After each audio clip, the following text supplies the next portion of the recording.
రాబోయే ఖరీఫ్ మాసానికి ప్రతి రైతుకి మెరుగైన సేవలు అందించాలని 48 గంటల్లోనే మేము వాళ్ళ ఖాతాల్లోకి నిధులు చెల్లించే విధంగా ఒక ప్రక్రియ ప్రారంభించాం.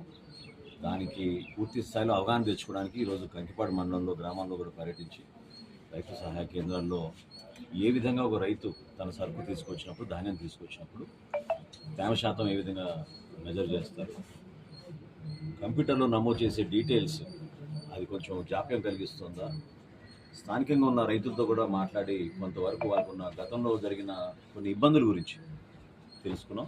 జాయింట్ కలెక్టర్ గారు కూడా ఇమీడియట్గా కొన్ని అంశాలపైన మేము కొన్ని చర్యలు తీసుకుందామని నిర్ణయించుకున్నాం. తప్పకుండా సాంకేతికంగా గతంలో జరిగిన సమయాన్ని కనీసం సగానికి తీసుకొచ్చే విధంగా ఒక ప్రయత్నం చేస్తాం. కొత్త టెక్నాలజీని వాడి ఆధునీకరణ చేయాలనే ఆలోచనతో చేస్తున్నాం. వీటి